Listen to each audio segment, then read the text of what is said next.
We are not licensed medical professionals. The thoughts and opinions expressed on this podcast are meant to share our experiences and not to diagnose or as a form of treatment. If you or anyone you know is currently suffering, respectfully encourage them to seek help from a licensed medical professional. The topics discussed in this podcast may be triggering for some listeners. Listener discretion is advised.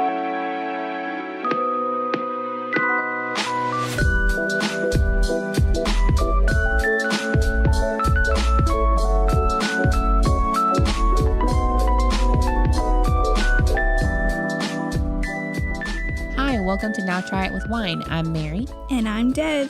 And in today's episode, we're doing Boundaries Part 2. We're focusing on boundaries with the toxicas. Because Mary and I noticed that in our previous episode of Boundaries, we didn't talk about no such thing. Nope, we didn't tell you anything to do to set those boundaries. But that's okay. We're learning. We're going to get there. So we're giving you Part 2 so we can talk more about it. So we're going to focus today's episode on who these toxic people are. And then in the later half, we're going to bring in a new guest on our panel, Emma. So to kick us off, we're going to start with the first half of this episode. We're just going to talk about who are the toxic people. How do you identify these bitches? How do you point them out? Yeah. Who do we know are toxicos or toxicas or toxi-X? I like how you went very inclusive with that. I try. So in total, there are 6 types of toxic people based on Mary's research. This is just like my consensus of the data. There's obviously a lot of different names for these different types, but these seem to be like the overarching summaries of what these toxic people who fit into these categories are. Before we actually tell you the types of toxic people, I think we should open our wine because Mary and I are in a silly, goofy mood. Yeah, we need something to even us out. So we're going to do the wine discussion early. Des, will you tell us what our beverage is for today? So in honor of Fiesta, we are having Flybird Fiesta Series Passion Fruit Margarita. It's a wine cocktail and it has 100% agave. Agave. Oh, do you want that ASMR? What the? It says, okay, Flybird, rebellious and free. Our quest, simple. Create a delicious, authentic, ready-to-drink margarita wine cocktail, bartender-free, made with 100% the agave wine and natural passion fruit flavor with the hints of spice notes on the finish. Crafted in Mexico, Flybird can be enjoyed anywhere. Pour over ice for an instant escape. Oh, should we get ice? Oh, maybe. It's fucking freezing. Yeah, let's just drink it. I'll open it. It's a twist top. Ooh. And let me get our, what are these called? Glasses? Our glass. We're just silly today. Ignore us.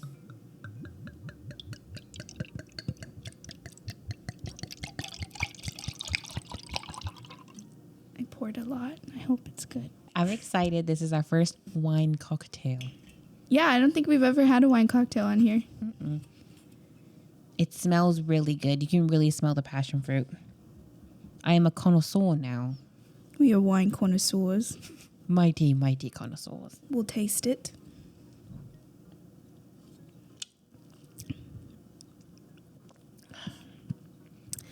I liked it. Des did not. I made a face. I really like it, but it does have a very strong agave taste, like you get from tequila. Mm-hmm. And I think that's where Des is losing it. Yeah. But I like tequila.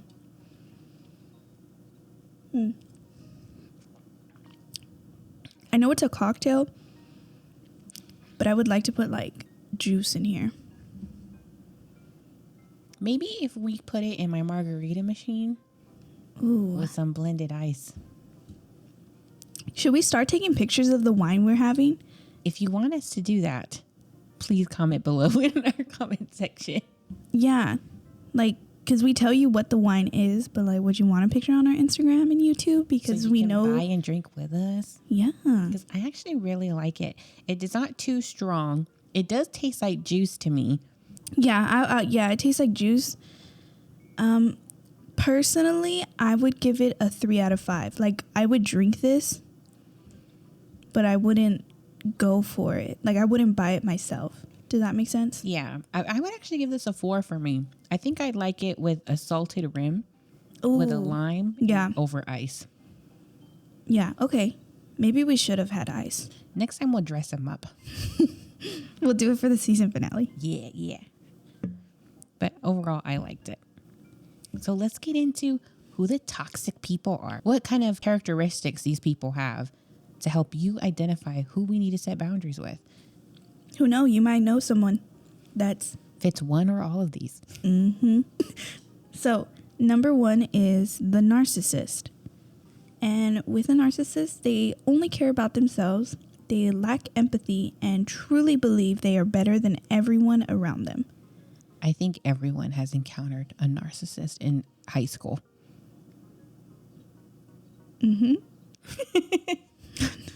Some of us might even have dated the narcissist. Or, you know, Been best friends with them. family member.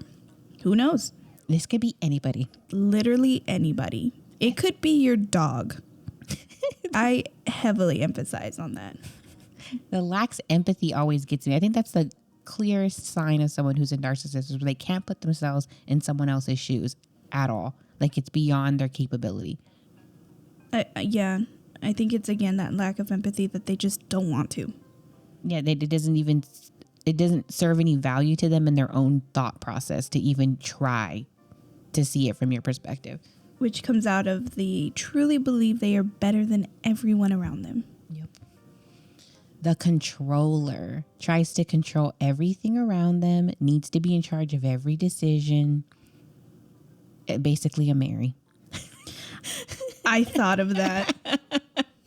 Hey, I am very chill No, I totally agree. with you. Like when we, like Mary's super good. Like if you go on vacation with her, she to the minutes of what we're doing. Totally fine. I'm psychotic.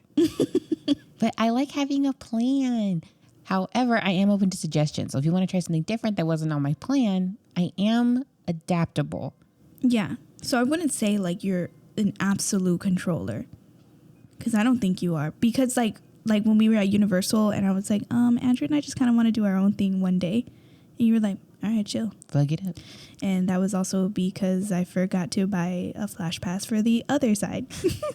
So we literally could only stay in one area.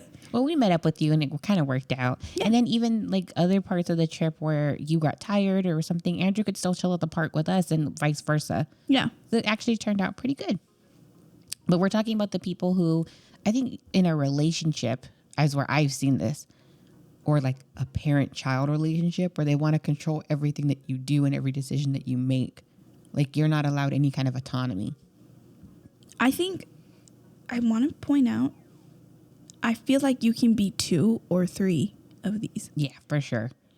Or a combination of all of them. Yeah. And you could be different levels of each of these too. It kind of just depends.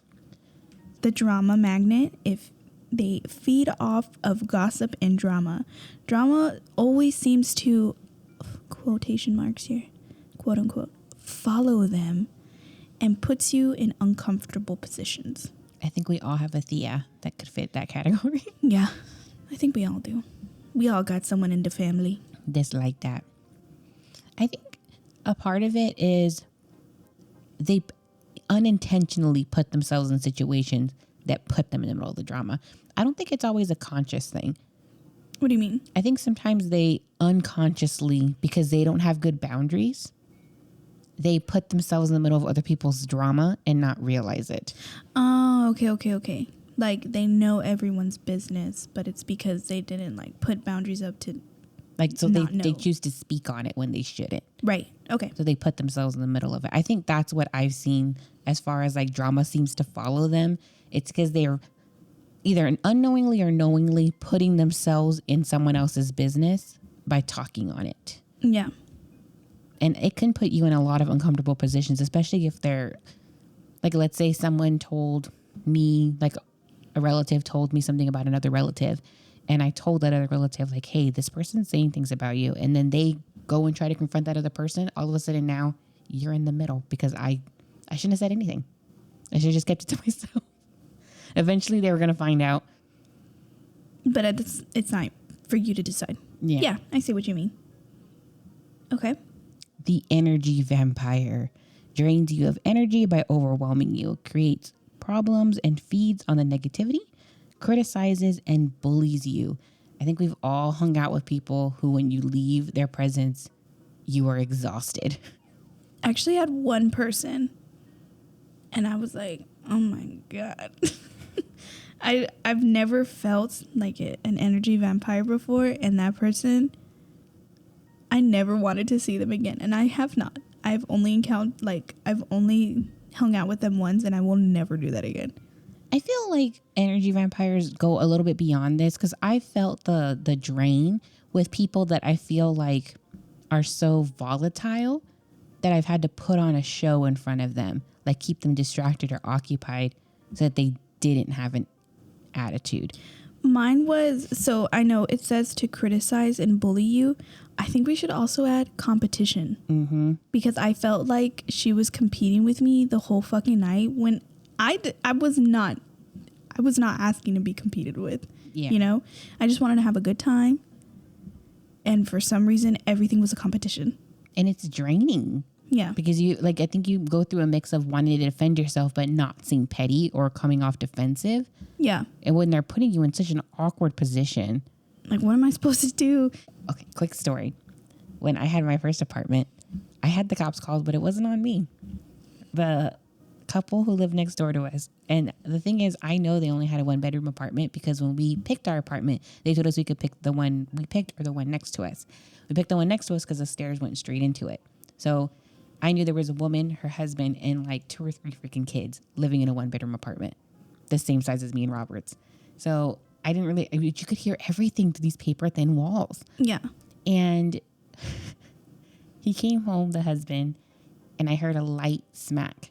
But it was still a very clear smack. A little kid starts crying. Like boom, boom, boom, boom, boom. Footsteps come. And I hear the woman tell her husband, "Did you just fucking hit my kid? Did you just fucking hit my kid?" And like he's backing up or whatever. He's their father. They look just like him. But he's backing away towards the door. She gets him out on the landing. She slapped the shit out of him to where he rolled down the fucking stairs, Des. Oh my God. And me and Robert saw all of this through the peephole in our door. Not the peephole. As soon as we heard her screaming, we're like, oh shit, it's happening again. And we both ran over to the other side of the living room to listen to it and look through the little peephole. And I saw him get slapped. And I was like, he got slapped. Dude, random stuff always happened in apartments. Like when I lived in an apartment, I felt like my shit was like either haunted or like that place was haunted in general. That's for season 2. Yeah, we'll get into that a little. We'll do a little promo for it at the end of this episode. Okay, so next is 5. The compulsive liar tells white lies constantly, manipulates and gaslights you, and a master of guilt trips. Oh my God, that describes so many people in my life. That's all of my exes. I'm sorry, Andrew. I love you so much. It's not you. It's the others. The white lies. Like, and I'm okay with a little bit of white lying, like saying that I look really pretty when I look, eh. Yeah, it's okay to like white lie. Don't get me wrong. It's like the manipulation. Highly emphasize constantly. Mm-hmm. And over things you don't even need to lie about. Like it wouldn't have mattered if you'd said the truth. Exactly. I'm trying to think of like a good example, like off the top of my head. Like it's okay to tell your girl like, yeah, you look fucking amazing today. But in your head, you don't really think they do. You're supposed to hype up your girl. Or like saying, I don't know, the store is closed when you know it's not closed to your partner just because you don't want to go there. Yeah. When you could have just said you didn't want to go there. That's going to build a little mistrust because it's something that's easily verifiable. Yeah, that's that constant, like, I just don't want to do this. I just don't want to. I think if it was more like, talk about it, I don't want to do this for this reason, I think it could have been better. Handled. It wouldn't have been the best. It still would have gotten a negative response, but you won't break the trust. Exactly. And I think there's an intention to be manipulative or to gaslight someone that makes the white lie inappropriate. Again, this doesn't have to be a relationship or like an intimate relationship. No, it could be your parents. Yeah, I was about to say the manipulation and gaslighting. Parents. Yeah, because I love you, mom and dad. I know you both listen. I think it's about them not wanting to feel like they're having to ask you for something, because the relationship, like, I think that they need to understand that as an adult, the relationship has shifted where it's now appropriate for them to ask for something instead of just like insinuating and trying to manipulate it out of you. That you can have an adult conversation and just be asked. Yeah, my favorite, not my favorite, obviously, but like what I hated is because I told you so. I've just, now being an adult, I understand why they said that. It's just, I'm just fucking tired and I don't want to explain it to you. But like with my nephews, they'll be like, well, why can't I do that? I'd be like, you're going to get hurt. If you do this, you're going to get hurt. If you do this, you can hurt somebody else. This is why we don't do that. Yeah. Just that little bit of explanation makes it so that the no is easier to take. Right. The last one, the green-eyed monster. Jealousy, or you just can't be happy for other people's good fortune, constantly playing the victim, and minimize others to feel better about themselves. I don't think I've encountered someone like that. I hope not. I think I had a lot of frenemies that would do this. People I thought were my friends, and then upon reflection, We're not your friends. yeah. We're indeed not. That was friends. Yes. And I think that it's just, especially when you're in high school, because there's nothing really else going on in your life and school is your life, these kind of green-eyed monsters show their faces a lot. Yeah. Because we all think that everybody's life is perfect when you see a snapshot of it. I'm like trying to think of like examples in my life, but I don't. Have you ever seen the movie Envy with Jack Black? So it's a movie called Envy where this guy, he's like, he works really hard. He wants the best for his family, not Jack Black. His best friend, though. Jack Black and his family invent this dog poop eraser. So like we spray it on dog poop and it just disappears. Oh, I wish that was real. Me too. And his friend, he had invited to come in on the business, but he was like, no, that's your thing. That's not my thing. I don't want to be involved in it, before it became a big thing. Yeah. And then once it became big, his friends was like doing things to intentionally try to take away from his fortune, like setting things up, like manipulating him, doing like just mean shit, because he was so angry with himself for not jumping on that bandwagon when he was offered the opportunity in the beginning. And then he was too embarrassed to say something later. That's a good movie title. Yeah, Envy. It was really good. It was really good. And I think if you have no idea what jealousy is, which I find very difficult to believe, Desiree. No, I just meant like I feel like I've never encountered a green-eyed monster. That's what I'm saying. Oh, okay. I get you, like personally. Yeah, like obviously I've known like people that are jealous and stuff, but like of me, I don't think my life's that good to be jealous of. I think if you're going to be self-deprecating about it, then it would be difficult. But I think to some degree, everybody's a little jealous of somebody else in some degree. Yeah, I agree. I'm jealous that there's women out there who don't have to work and can still go shopping. Me too. I don't know one in particular, but I'm jealous of her. If I meet you, I fucking love you. But I'm also envious as shit. Because I want that. I want that life. Andrew said, he was like, I hope the podcast gets really good reviews and stuff, so I can be a stay-at-home dad. I was like, what the fuck? Dad to what? Like, that's my dream, babe. My 8-year-old dog? And he's trying to take your dream, Dad. He's trying to take your dream. That's my dream.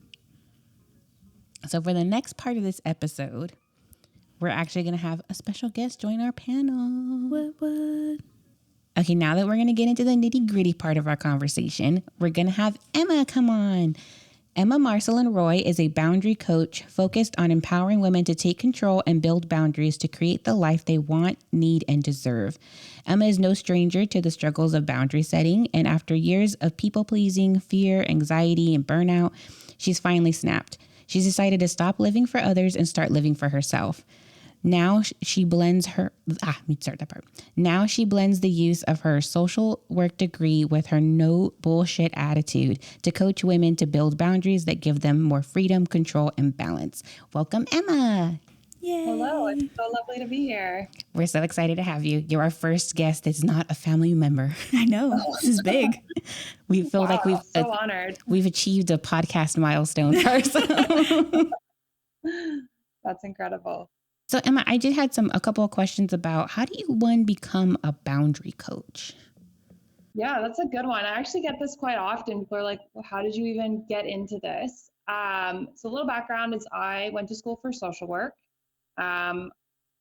Obviously I don't do that as full time anymore. I really burnt out after school. And I think that was a really big push for me to refocus and reevaluate where my boundaries were, because I didn't have any. So that's probably the number one problem. But as time went on, obviously I missed working with people, which was one of the main reasons why I went into social work to begin with. And once I left school, I worked in event management. So something completely different than anything I went to school for. But I really missed it. And the more conversations I had with girlfriends and, family members there's sort of a universal thing that boundaries are just sort of talked about, but not taught. We all know we should have boundaries, but nobody really tells us how to do it unless you've got excellent, parents who are really good at instilling it. It's also just something that some people are really good at it and some people are just not that great at it and could use a little bit more support. So through that, I became really passionate about it, through setting my own and realizing the lifestyle change and the impact it had in my own life to, chatting with friends and encouraging them to maybe you should say no, or it's okay if you want to quit your job. And seeing their transformation just really gave me the push to want to try to reach even more people. As a boundary coach, do you work individually with people or do you work through a service? So I work individually with people. So I have my own kind of coaching practice. So I just, I have a one-to-one coaching program. And then I also have an online Facebook community for those who are looking for a little bit more of a community support version. That's where I'm at right now. Make sure to get that link. And post it in our bio for the episode. Thank you. Because I agree. It's totally important to have boundaries. And you are right. Nobody talks about it. I think especially for women, no one really talks about it. Yeah. And that's where I felt it the most was with women.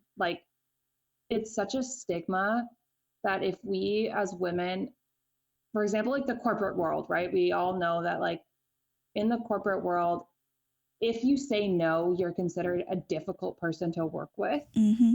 Whereas if you were a man and you said no, you'd probably be considered someone with a backbone.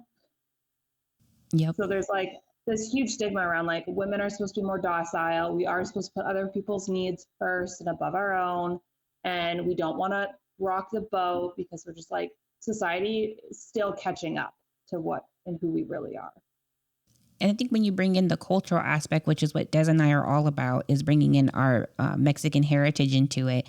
It's considered disrespectful in a family environment to say, no, I don't have time to help you with this. You're going to need to go somewhere else. Yeah, we're kind of raised to always say yes, even if you don't have time for it. That you're the bad person if you say no. Not that they're being unreasonable, because sometimes the requests are just ridiculous. But you're the one being unreasonable and disrespectful if you put up a boundary and say, no, I can't do this. Exactly. And family dynamics are so complex depending on how you grew up, the culture you grew up in, trauma, all of that kind of thing can really play into it. So sometimes the hardest people to set boundaries with normally are your family members, for sure. just because there's a more complex relationship that dives so much deeper than any sort of boss or friendship could ever encounter. Which kind of leads us into our main discussion for today. So the 3 general consensus, I don't know how to say it, steps for setting boundaries that I found online were identifying the boundary, communicate the boundary, and evaluate whether the boundary is being respected, and then take further action if necessary. The only thing is, how do you do that with people who don't respect boundaries and you can't just cut them out of your life? Yeah, it's interesting that you said those 3 because I almost think that's such a simplified version of setting a boundary, right? I totally agree. It doesn't encompass the complexity of what goes into any of that. No, and when I work with my clients, like my framework is at minimum a 4-step boundary setting framework. And because I think there's a difference, like you got to plan your boundaries out.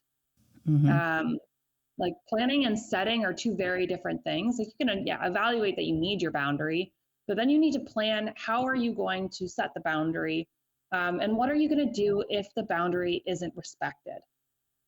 Because oftentimes we set the boundary and then it's not respected and we're left scrambling, or we just fall back on old patterns. I've never thought of it that way. It's a very complicated process. I think the first time we talked about it in our second episode, which I'm going to say we did no kind of constructive conversation in that episode. It was our second episode. We're still learning.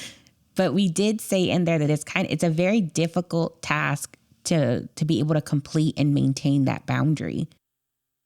Exactly. The maintenance part is always the part that gets people, because I think there is also this idea that you can say no once and it's going to be understood, which we now know that is like not always communicated. Like you can communicate a no and everybody takes it the way they want to take it. Yeah.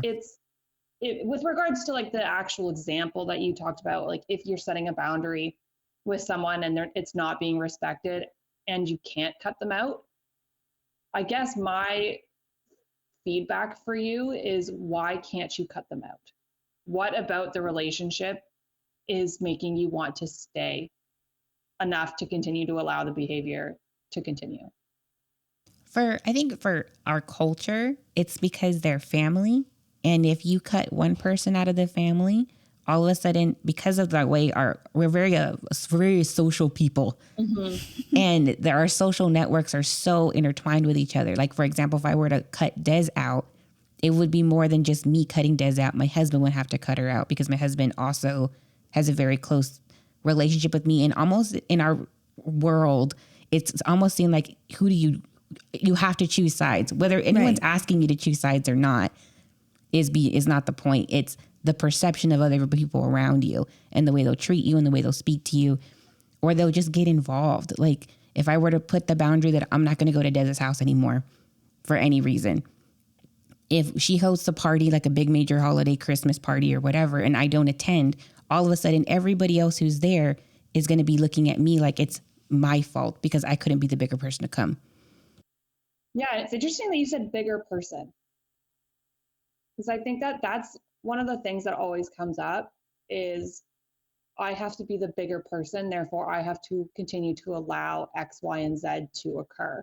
And like we talked about with family dynamics being so complex but also ingrained, like I completely understand what you mean by, you can't, cutting off one person means like you're cutting off, an entire like fraction of the family. So it's almost impossible to really be able to do that. And that's where you probably need to start setting some boundaries with yourself. Make, a really clear list of what your limits are. So if you have someone in your family and they, you can't get away with not seeing them, they're your grandmother's, daughter, they're your aunt, your uncle, cousin, they live close. If you can't get away with not seeing them, what you can get away with is kind of how much interaction you have with them and what that interaction looks like. So setting your limits, being like, I will interact with this person, but as soon as we start talking about, body image or politics, that is my cue that I need to take a step back, go get a glass of water, hop outside for a second, use the washroom. those kind of things, you're allowed to set boundaries in that way as well. I like that. I'm doing a great job then. And we've been doing this. Des and I have been like slowly trying to incorporate boundaries and like putting up little distance between us and certain family members. But the feedback that we're hearing back from the family members that recognize what we're doing is, why can't you just get over it? Or why can't you just go over there and have a conversation with them? My thing too is also like, my big boundary is my dad's mom or like his parents in general. So the feedback I get is like, that's your grandparents. Why can't, like, you need to respect your elders. They're doing it out of love. Yeah, elders is a really big thing in our culture. If there's any kind of age gap, it could be even like a couple months or a year. There's this like unspoken rule of like, you have to bow down to whoever's older than you. Mm-hmm. Yeah. And I mean, I can understand that. I think that, in those situations, you're trying to protect yourself. And one of the things, I had a client, and sounds like a similar family situation. They were very, very tight family. Everybody knew everybody and everybody knew everybody's business. And she was going through something and had a really struggling relationship with her grandmother. And basically it came down to continuing to maintain. So you are going to have people that try to call you out on the behavior, and that is simply reinforcing to you that you are setting the boundary correctly. Because people who react to the boundary oftentimes are the reason you needed the boundary in the first place. So the reaction is good, not bad. Yeah, exactly. So them, being like, why are you doing this? Why are you doing that? It means that they're recognizing that there's a problem and you are no longer allowing that problem to impact your daily life.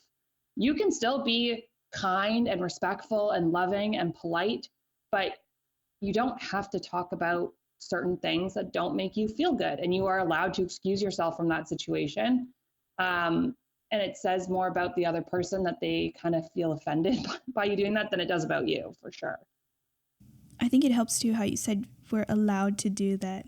I just, like Mary said, it's not really allowed in our culture, but it's nice to hear like someone outside of the family, like, you're allowed to do that.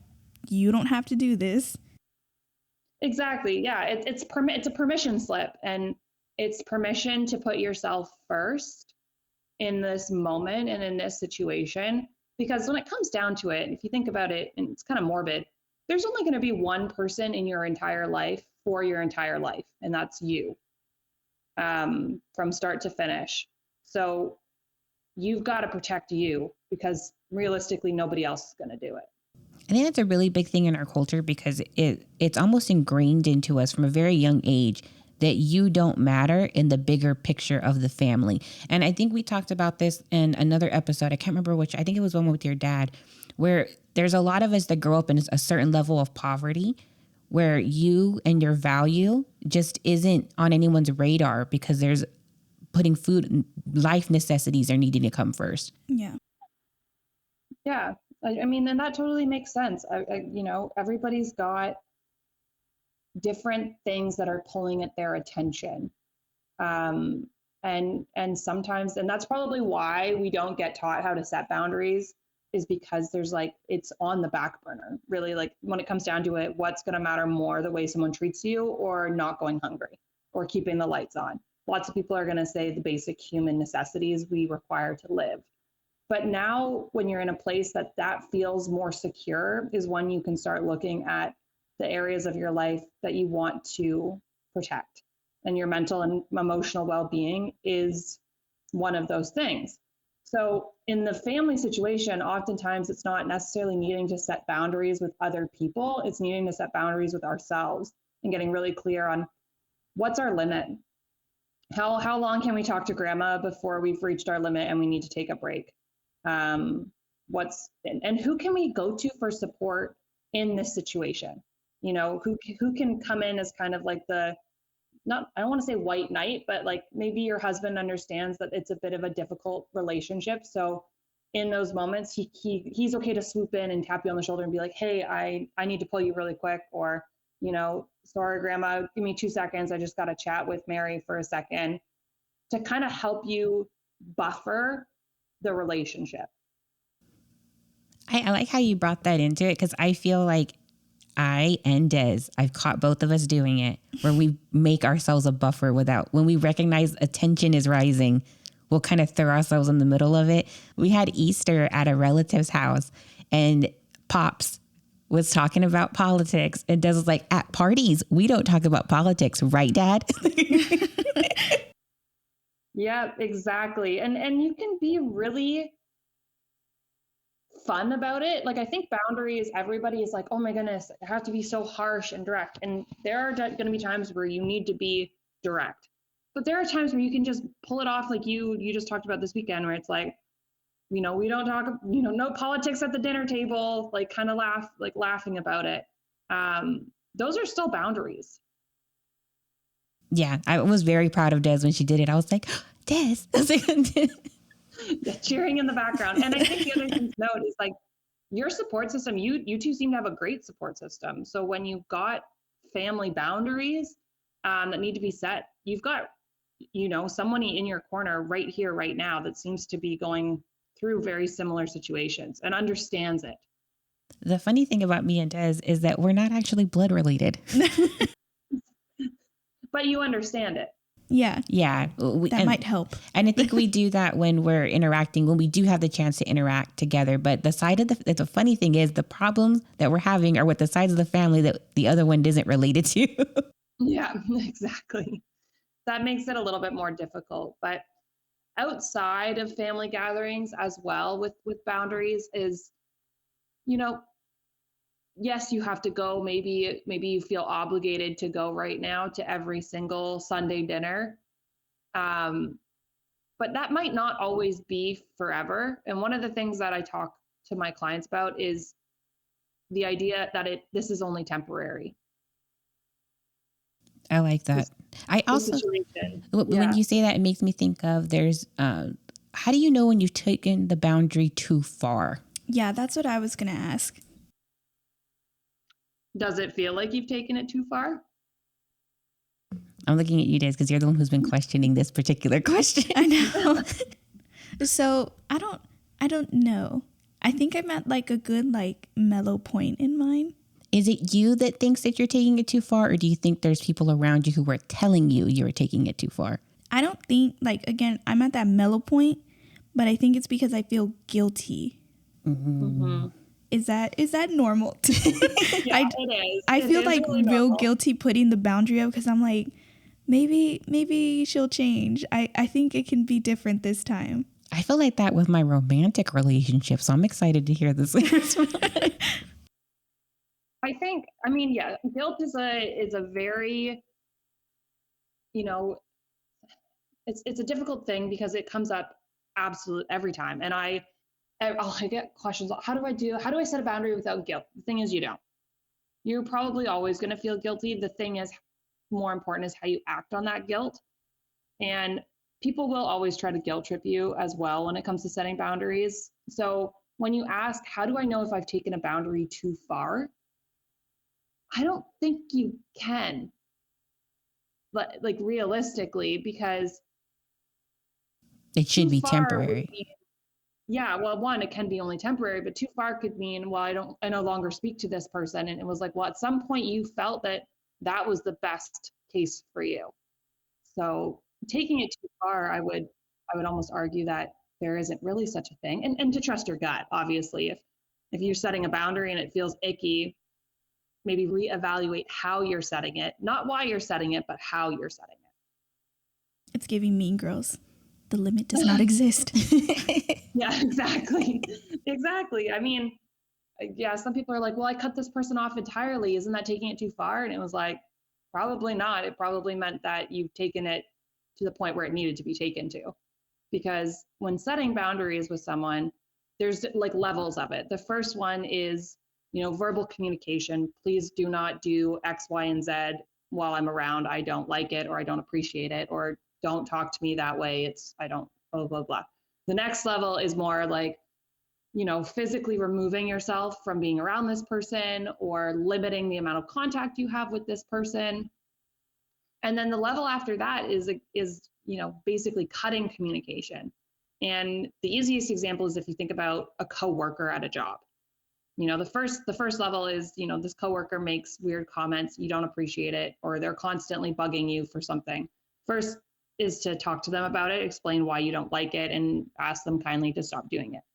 The second level, if they continue to do it, is to limit your interactions with them, or speaking to like HR in the sense of like, I need to move my desk, or someone's going to get hurt.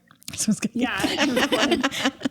Like that. And then, the next level after that is, if it's continuing and it's having an impact not only on your job, but your personal life, your mental health, your sleep, your physical health, your eating habits, then the next step is quitting your job, because no job is worth kind of living your life as a shell of a person.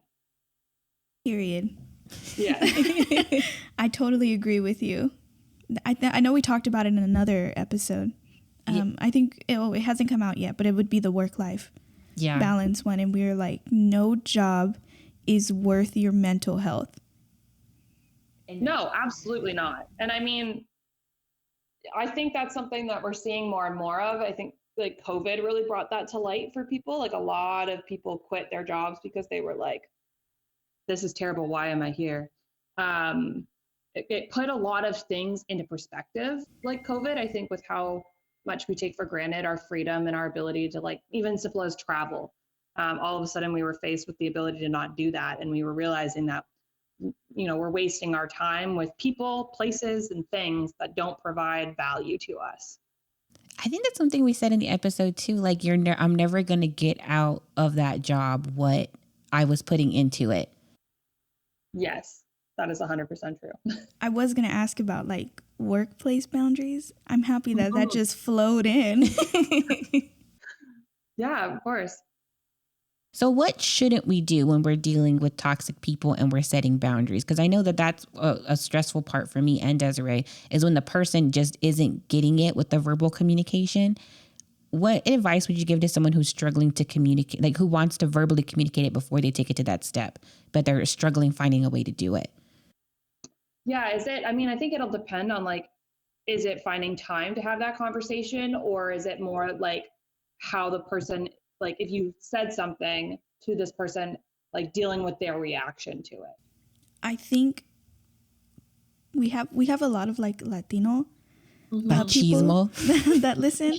So I think it would be the second one, that they probably just wouldn't take you seriously. Or they get very defensive. Yeah. Yeah. Yeah. And I feel like that's the other thing to note is if you are having a conversation with sometimes the older generations, they don't get it because that's just not the way they were raised. I think with, millennials and now Gen X and all of us lovely people, it's becoming more common to set boundaries where it's like in the past, like you would never tell your mother no, like kind of a thing, or the spoon comes out or something like that. Yeah. So it's almost like they just don't get it because they don't have the education about it.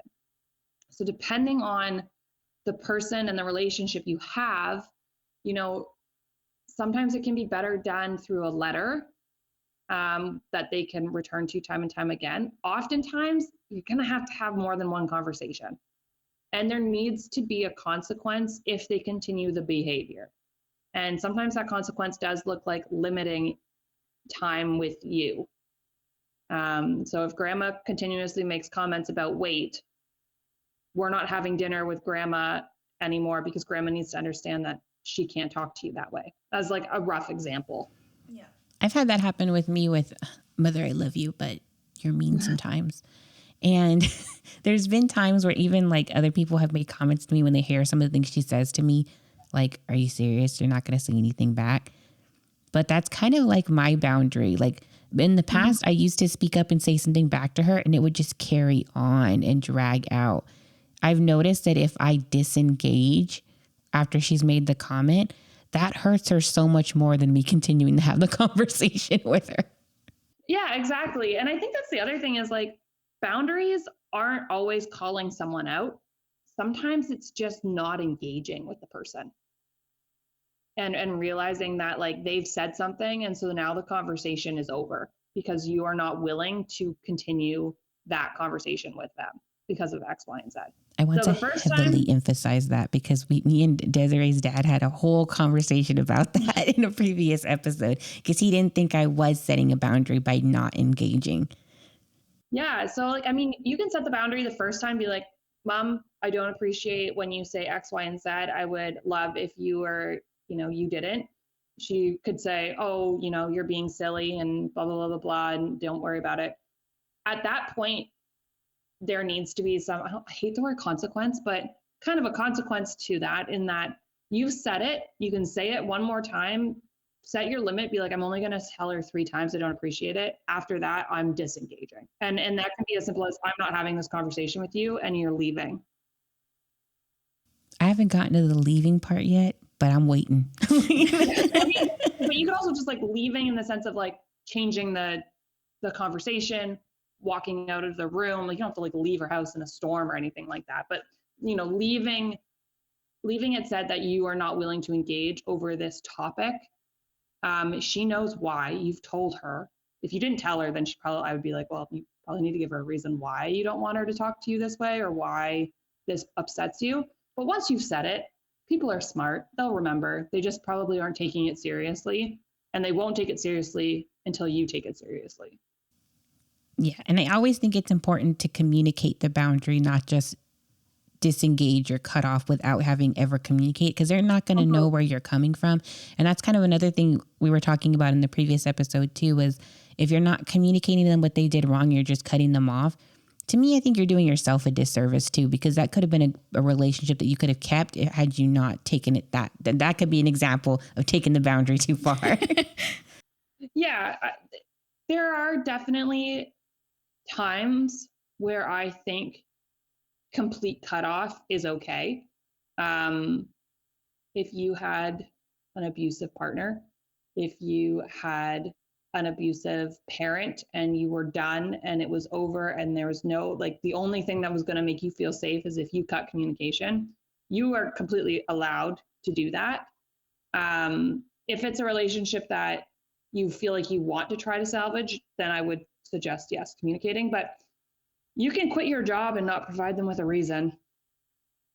Oh, I heavily emphasize on that. You don't even need to do like a 2-week notice. That's just being nice. Yeah, you can quit and be like, the 2-week notice thing, it bothers me so much because basically it's like, especially if you're quitting a toxic work environment, quit and get out same day. Mm-hmm. Because they'll work the hell out of you for that last 2 weeks. Yes. It's not worth it. It's never worth it. And they don't give you 2 weeks when they're going to fire you. Exactly. Or lay you off. Mm-hmm. They lay you off at 8 a.m. on a Monday. You are locked out of everything by 8:30. I love it. I think these are the best types of podcasts. They're the ones I listen to the most. I appreciate it. It's almost like you're sitting in your girlfriend's living room just having a chat. Yep, that's what our goal is. And we're literally sitting in her dining room with wine, having a chat. Perfect. My other thing with the boundaries that I don't know if it's like a cultural thing or if it's just like a woman thing, but when you're in a relationship that's a toxic relationship, there's a lot of shame obviously associated with the behaviors that are going on and a lot of like blaming yourself. What kind of advice would you give to someone who thinks there needs to be a boundary, but they're wondering how much they're playing into it? Like how much of this is my fault, not the other person's fault? Yeah, that's a good question. I think the thing to know is that if you set a boundary, like there is some responsibility with the regards to the reason why you're setting and how long you wait to set the boundary, essentially is what I'm trying to get at. So if you have a behavior that makes you feel uncomfy and you allow that to go on for 3 years before you say something, yeah, you have a role to play in there, but that doesn't mean or negate the fact that the boundary needs to be set and that you should set it, nor does it negate the fact that the person who you're setting the boundary with needed to have the boundaries set with them. So I think the thing with boundaries is that it can't be a blame game. It has to be a protect game.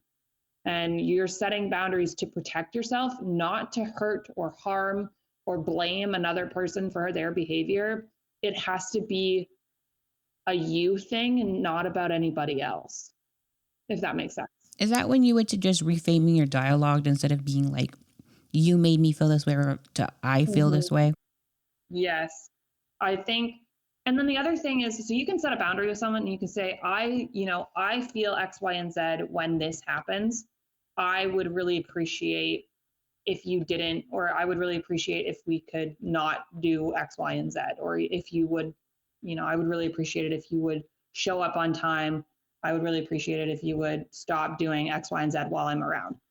The other thing to note is that the other person has a right to their emotions and their reactions to you setting the boundary.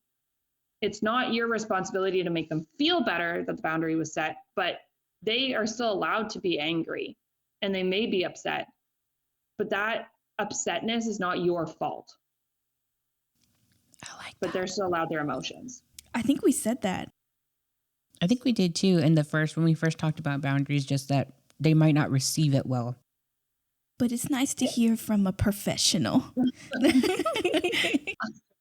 Yeah, a lot of times they're not going to receive it well, but one, that is just confirmation that the boundary likely needed to be set. And second, you can't own their emotions. You can't try to negate their emotions. You can just be kind and polite when you do the boundary setting, but they still have a right to feel how they're going to feel about it. You don't have to be around while they're feeling those emotions, because that can generally be an unsafe situation for you potentially. Right. So like, get out. But they're still allowed to be upset. They may not want to have a conversation with you. If you set a boundary with someone and they decide that, it was too much, they also have a right to end the relationship with you over it. But that, honestly, if they do that, then you probably dodged a bullet. Ooh. Yeah, because you're doing the right thing and communicating and trying to work on a path forward. But if they don't want to and decide to end it there, I agree. You're dodging a bullet. Exactly. It's like if you call your, partner out on something and they're like, well, if you're not going to let me do this, then I'm out of here. It's like, well, I'm not going to let you do it. So sayonara. So what are your thoughts on ultimatums then? I guess. Like, you do this, otherwise I'm breaking up with you. Yeah. I think it comes down to what the ultimatum is about. Because if it's a cheating thing and you're like, if you don't stop talking to this whore, I'm breaking up with you. I got your back. Personally, that should have not been. That should have just been like, break up. Like if someone's cheating on you, my first reaction is to dump their ass. But dump them. Run away as fast as you can.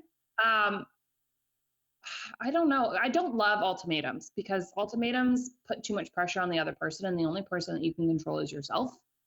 Yeah. It's cutting off the dialogue too. Yeah, it's so angry. So like oftentimes an ultimatum, like it does come around like, if you don't stop talking to this person, then I'm leaving you. Well, one, the trust isn't there in that relationship, so it's probably not going to last long anyways. And I don't love them. And normally if you get to the stage that an ultimatum is made, it's probably like the ultimatum's not going to save anything at this point. So I would not do it. I'd cut your losses. I mean, the only time ultimatums sometimes work is if you're dealing with someone. I don't even know if they work then. I'm trying to think of like an example of when you might be able to pull one. But oftentimes, like if you are dealing with someone who is being verbally abusive and you're like, if you talk to me this way one more time, I'm leaving you. Yeah, it's putting, I don't know, it's opening up a can of worms. They might be able to recognize that their behavior and what they lost, but for it to get to an ultimatum level, like I feel like some stuff has had to go down. And maybe it should have ended earlier. Yeah, like I would probably have to I'd probably be like a case by case basis, but often when it comes to relationships and ultimatums, I'm like, if you've gotten to the point where you're setting ultimatums with someone, there's so much trust has been broken that to get back to a good place would take a lot of work, and you'd have to decide whether it was really worth it in the long run. I think this really comes into romantic relationships where I see a lot of ultimatums being made. I'm not gonna lie. I'm gonna raise my hand and say I'm one of the people who have done this from time to time to get my husband's attention, because sometimes I've set the boundary over and over and over and over again. He does good for a little bit, disrespects me, goes back all over again. It's not like major, huge things, but over time they become annoying. Yeah. Yes. Yeah, I can understand that too. And it's mostly just to get his attention, because then it sucks that it has to get to that point before any real change happens. But I don't know how I could have better communicated that boundary. Yeah, because that's the other thing is, I mean, there could be a time where like a boundary isn't an ultimatum, and an ultimatum is not a boundary. Boundaries are a form of communication. And so depending on the scenario, you know, like my husband is, I love him dearly, but he's not the best at like putting things away when it comes to like unloading the dishwasher. Like if you can't make room with it at first glance, it's going in another random drawer. Oh, me too, girl. So again, Women everywhere are like raising their fists with you. Yeah, I'm not gonna like leave him over that, but I have had discussions with him, and it's, you know, sometimes it clicks and sometimes it doesn't. So, but I've always found that even if I was like, if you don't put this away properly, I'm never making you dinner again. Like, I can't stick to that. Like, the man works like a dog and I care about him, and I always make too much. Like, that's not an ultimatum I can stick with. And I find ultimatums are generally ones that we're saying it in the moment as a threat. And there's no follow through with the ultimatum normally. With a boundary, there's follow through. So in this situation, I'd be like, I would really appreciate it if you could put things away and take the extra time. Because when I'm making dinner, I find I can't find things, and therefore it's really frustrating for me. And then if he doesn't do it, pointing it out and saying, I can't work in a kitchen that looks like this. How can you help me? Ooh, I like that. Inviting him to be a part of the solution. Yeah, I've done that when my husband and I first moved in together. He does all the cooking. I'm gonna be honest, girl. I do not. I only go to the kitchen when it's time to eat, and he made the food. We have decided that Desiree is a bad Mexican wife. But she makes up for it with cleaning, though. Yeah, I clean everything. I do remember telling him that I can't remember. I was like, I just don't like that you do this. And he's like, well, I put this specific thing here because it helps me. So I was like, okay. So when he got home, because I work from home, when he got home, I was like, let's go through everything in the kitchen and tell me where you want it so it's easier for you when you cook. And I guess like that was our compromise. Yeah, and I think that's a good one. I think for my husband, you know, he's not the greatest at like, basically I have to start dinner and then he'll come in the kitchen and be like, what can I help with? And that drives me absolutely nuts. For absolutely no reason. I don't know why, because like I'm just like I'm in my zone. So what we started to do is like when we have recipes, he knows that there's a recipe book. So if he, you know, comes into the kitchen and he's like, oh, we're doing Mexican tonight, I'll go start on the salsa because it looks like Emma is cooking the beef. Like we have a book that basically we can go and reference, or if I'm coming home later and he knows we're making spaghetti, he knows that like, oh, spaghetti, look at the book. Oh, I can start the water for pasta. Yeah. But it's compromise, because otherwise you just end up throttling each other in a kitchen and then nobody gets fed. And is that what we really want? No. For the sake of food, we compromise. Never throw bad food away. What could be some examples we could give somebody who was dealing with a toxic person as possible boundaries that might help with the situation?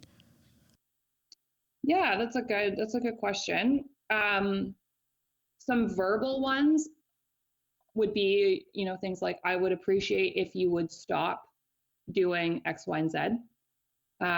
Or when you do this behavior or you say this thing, it makes me feel, you know, sad, defeated, less than.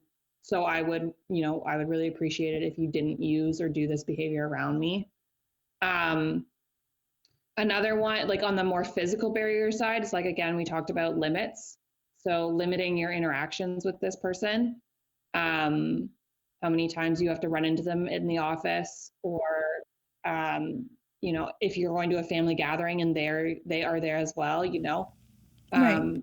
kind of understanding like my limit is, at 30 minutes, I'll do a self check-in. If I'm still feeling good, I'll give it another 30 minutes or an hour.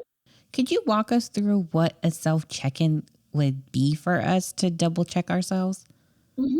Yeah, so it's going to come down, and I'm a really big advocate for trusting your gut. So a self check-in could be like, you can do it on your phone and just set your phone for an hour and then pop into the bathroom or step outside or something like that. And a little self check-in is just, on a scale of 1 to 10, how am I feeling right now? If it's, again, it's going to be kind of personal, but, scale of 1 to 10, 10 being like, I feel great. I'm having a good time. I'm really enjoying myself. 1 being, oh my God, what is happening? Where am I? I don't want to be here. Everything sucks. I'm going to burst into tears. Kind of scaling it that way. If you're, say, at like a 7, kind of talk to yourself and be like, all right, I'll give it another hour and then I'll check in again and see how I'm feeling. Some of the feelings to check and look out for are things on where it might be time to kind of leave, would be things like, how anxious are you feeling? Or anxiety, nervousness. Are you fearful? Like, do you feel scared being around this person or being in the same environment as this person? Are you tired? Because we never think clearly when we're tired.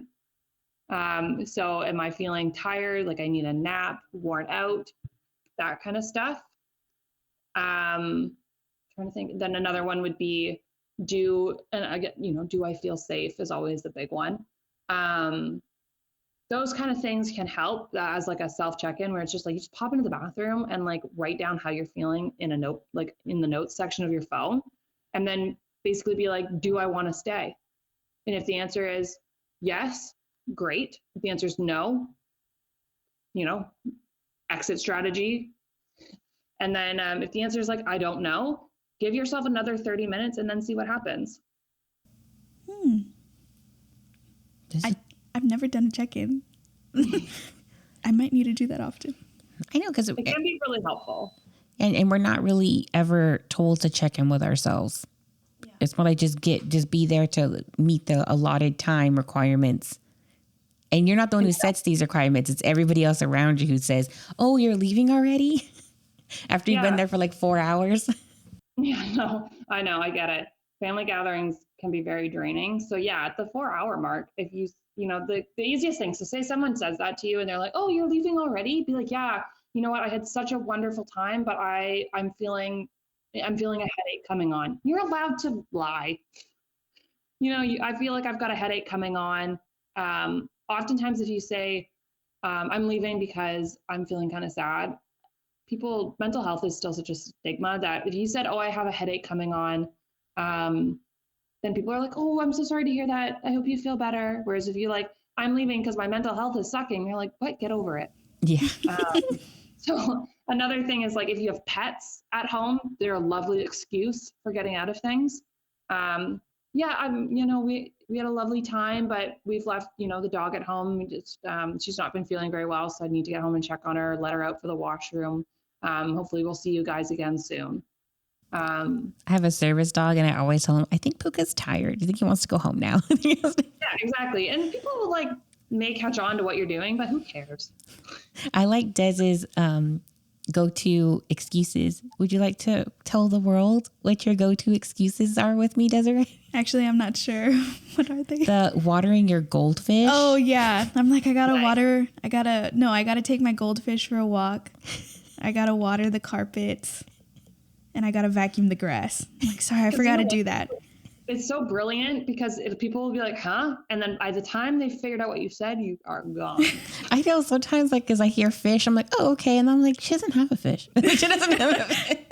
let alone the fact that the fish can't actually be walked. Yeah, that wasn't even a going. goldfish is what people will zero. You don't in know. on. I might put him in a little basket or something. Like the stroller, like the kids' strollers. Yeah. No, put him in a baby Bjorn and carry him around. He wants to see the world too. For those situations too, like if your partner is understanding and knows the family dynamic and kind of what you're dealing with, come up with an exit strategy before you leave. I think like for my husband and I, we send each other texts. So we'll be like, okay, are we done here? Or I'm getting tired. I'm like, hi guys, we gotta go. I gotta go walk our goldfish. Like I feel so guilty, but I have Robert be the one to communicate that we're leaving because they won't question him. They'll question me. it's vice versa. Like I can do it with my family, but when I want to leave like from his family, he's like, all right, we gotta go guys. Like he has to say it. I think it's just like, I don't know. It's understanding the family dynamics. Yeah. Like, and what works best. And I don't think that you should feel guilty for using your husband to protect yourself. Because like, you guys are a team. It's the woman in me. It's the guilt. It's the woman It's guilt. the Catholic guilt in me. Yeah. It gets the best of us.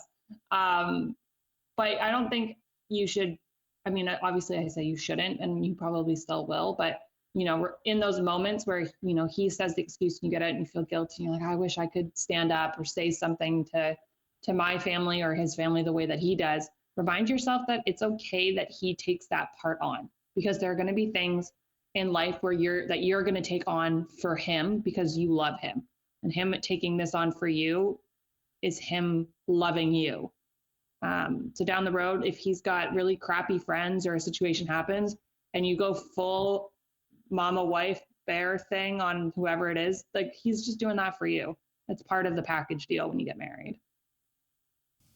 That was nice. I know, I liked that. I think we've picked your brain long enough though. So I appreciate you having me on. It's been a lot of fun. Well, we loved having you on too. If there's another episode that we think would be a great fit on, we're going to reach out. Yes, please do. It was such a great time. Oh, and can you please send all your info so like our listeners, if they do want to make an appointment with you or join your Facebook group, if like we can add that in the research links. And sweet. I appreciate it. Thank you so much for being on the show with us. Yeah, thank you again. You guys have a great show. I look forward to hearing more of the episodes. Well, thank you so much, Emma, for joining us. Thank you for listening to Now Try It With Wine. I'm Mary. And I'm Des. We'll see you next week. Bye.